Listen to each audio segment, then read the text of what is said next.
สวัสดีจ้านี่เขาก็สิมากินตำบักหุ่งกันนะจ๊ะเนาะกินข้าวเที่ยงกันเนาะมาได้จ้าพี่น้องกินข้าวเที่ยงน้ำกันมีหน่อไม้ต้มจ้ามีข้าวปุ้นมีบักลิ้นไม้เผาจ้าแล้วก็แคบหมูผักกะหล่ำจ้าแล้วจ้ามากินน้ำกันนะจ้า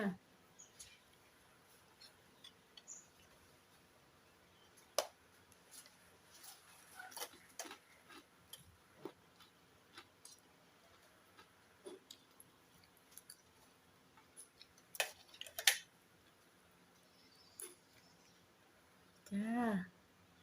อืม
ขออนุญาตใส่มือเลยจ้ามือจังแซ่บ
หน่อไม้ไล่กับพับไปหามาหวานนี่นะจ้า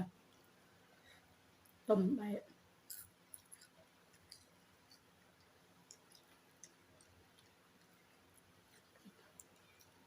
บอก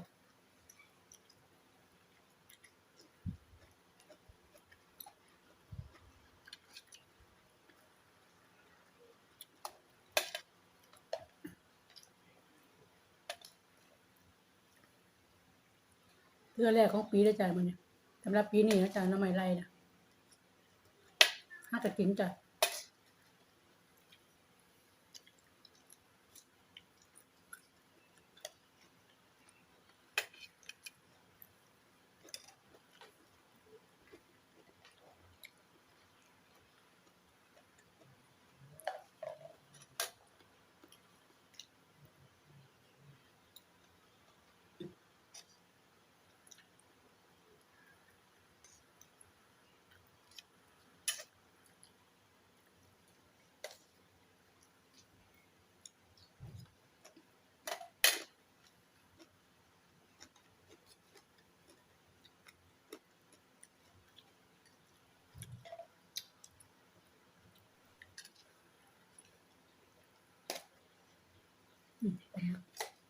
นั่น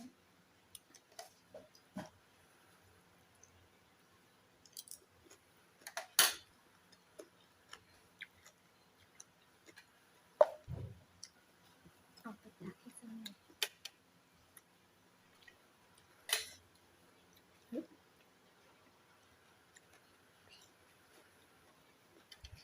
เราไปพิษไหนนะเขาไม่ได้ตรงไหนแล้ว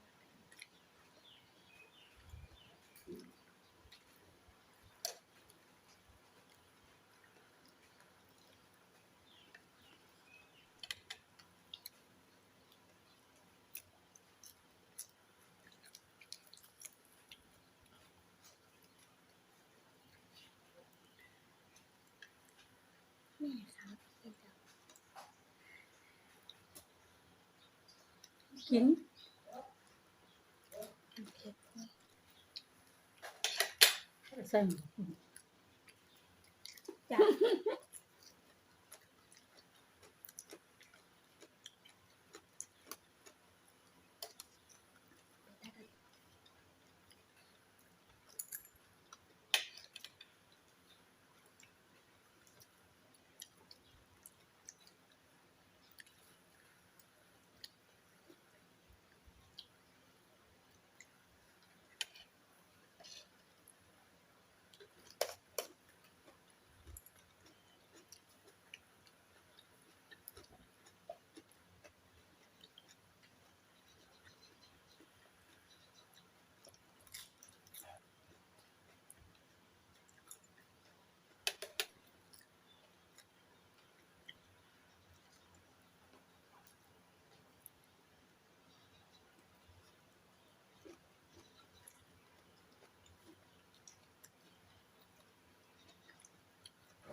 ชมนี่เลย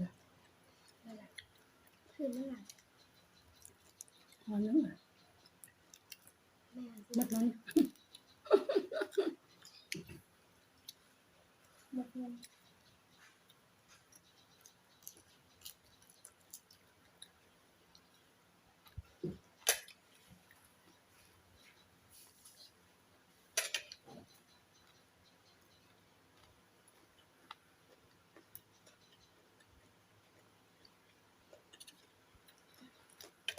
ไม่เผ็ดกับแม่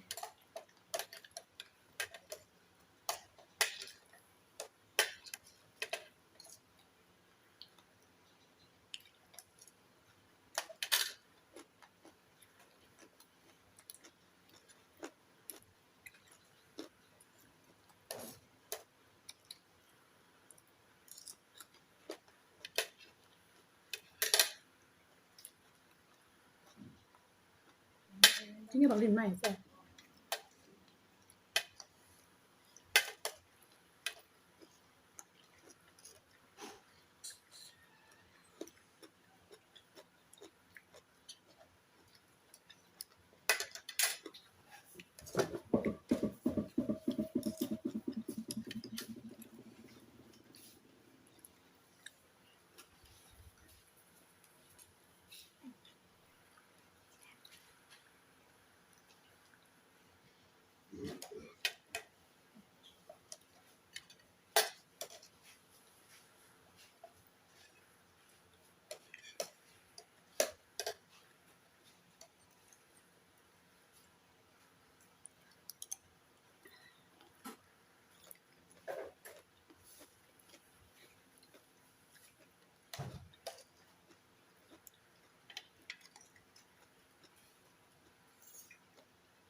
ร้านนี้มีและให้กลุ่มไลน์ก็ได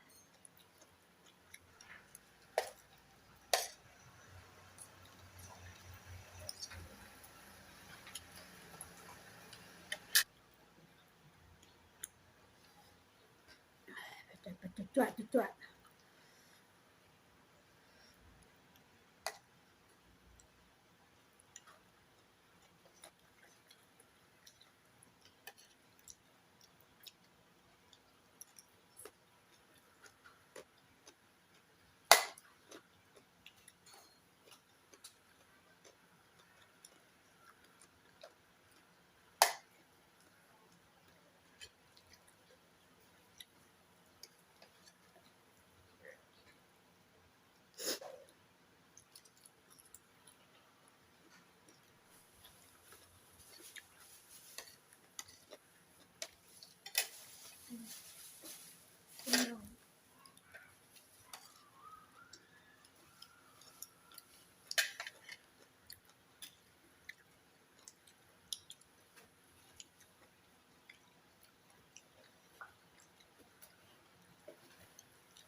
สำหรับคลิปนี้ก็จบเพียงเท่านี้นะจ้า